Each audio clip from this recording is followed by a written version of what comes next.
They had St. Jerome, who translated from the Greek into the Latin, used a corrupt text. He didn't know it was corrupt. So which came first, the chicken or the egg? I always go for the chicken, but what, in which respect? What was this person who wrote supposedly this course in metaphysics, did he have a divine revelation and wrote it down, or did he copy from that side? Lorenzo Valla said, I can date it at about 530. Is that fact?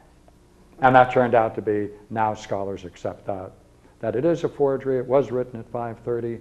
The Catholic Church designed it. Someone in the Catholic Church designed it or accepted it and brought it in.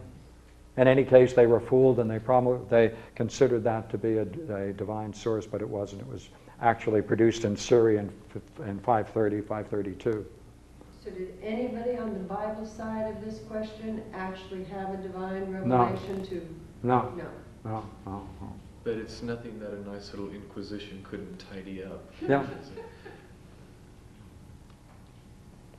So you see, European history went through a series of shocks as this literature came from Byzantium, from the Greek side of the European tradition. Shock after shock. This is a series of shocks. And there were a couple of more, which are perhaps more significant than this, which caused the Reformation. Reformation became because of this. Now, one of the biggest things is that when Emperor Constantine left Rome, he moved the center of the Roman Empire from Rome to Constantinople in around 330 AD. And therefore, there's no longer any Roman Empire, or the center of the Roman Empire in Italy, after 330.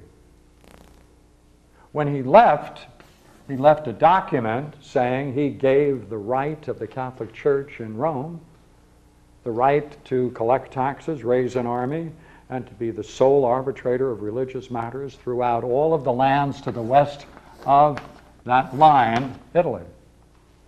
And therefore had the right to promulgate the faith in all of those areas. That's the basis of colonization and bringing the faith over the United States into southern South America and promulgating it through Spain and Portugal and all of these countries. It all comes out of this one document. That Emperor Augustine left when he left Rome and went to Constantinople. He left the Catholic Church in charge, as it were. Augustine? Yeah, pardon me. Or Constantine? Constantine. I better watch my language. Watch. Emperor Constantine did that at 330. Right. This battle is still going on today. Yeah. Oh, yeah. Yeah. By the way, Valla looked at this document and he said, excuse me, I have to tell you something again. That's a forgery. He never left it. It was made up in the 850s. It's phony. Therefore, Luther came along and said, let's see what Valla said. The Catholic Church doesn't have any scriptural right to be the head of the Christian church. You need a new Bible.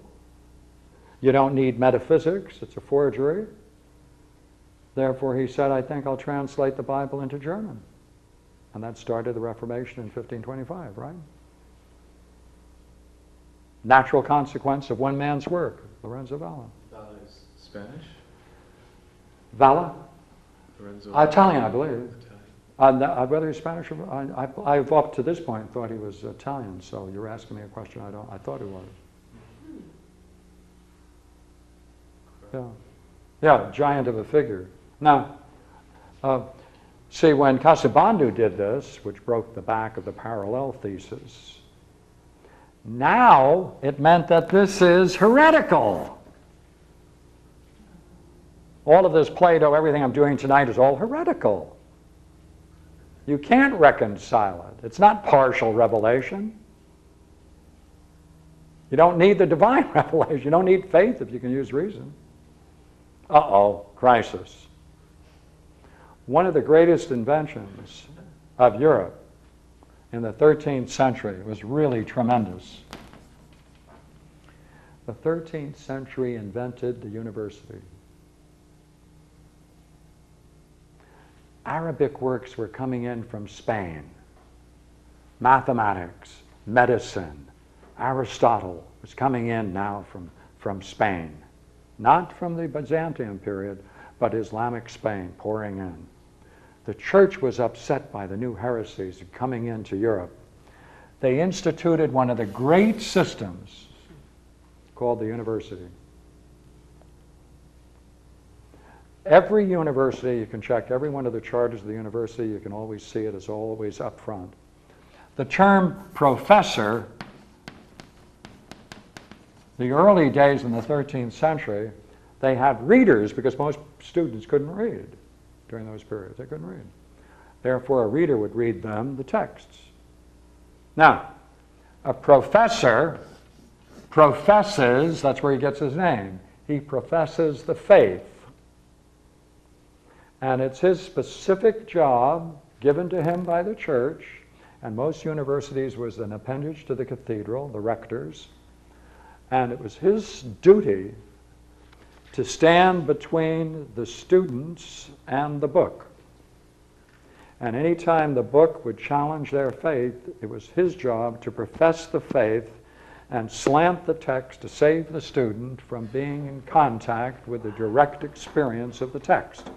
That's the university. It still functions that way. It's definitely These seats are lined up in pews. Here is what? the preacher. That's right. Now, a PhD is a doctor in philosophy. You know what his job is? He's a professor to be able to stand in place of a churchman in order to safeguard the religious faith and belief of the students. An MA, a Master of Arts, is someone who can stand in the place of a PhD and grade papers and do those things. A BA means you have the right, after you get a BA, to read some of the books by yourself.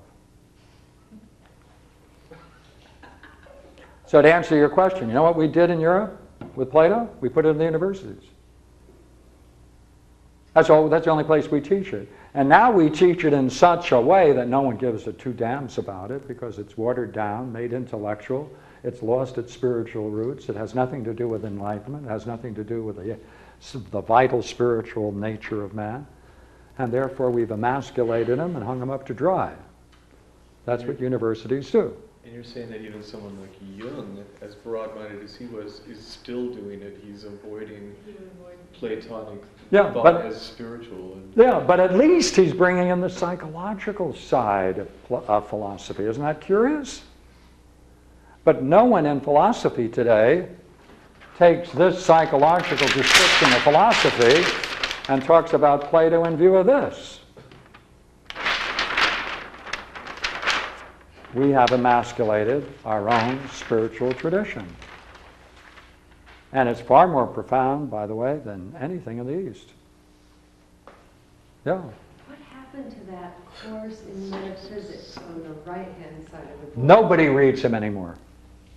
I mean, You can't get it is so difficult to get.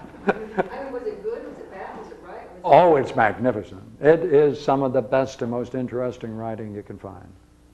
I went one Easter to a Catholic retreat house. I'm not Catholic. I just visit a lot of places. Yeah. And because I was going to have an experience, and I knew that. And Yeah. one of the things is I had gone down in their library, and naturally my hand found the right book, took it open to the right page, and read the right whatever I needed to read, to go in and speak to the, I don't even know what you call the Catholic head of this particular place. And he was real friendly until I mentioned what I mentioned, and not to go into everything that I read, but it was basically that you can go within and you can become enlightened. And this is what that I read, and I said, now let's talk about this. And I said, now what do you call this and what do you call that? And he gave me all the Catholic names for it, which is basically saying, go within, you too are a son of God, you don't have to go through this, son. And he, all of a sudden, like, his eyes got really dark, you know, and I felt all this, like, really wicked energy coming from him. I said to him, and it got worse and worse, and finally when I said this to him, I said, well, if this is all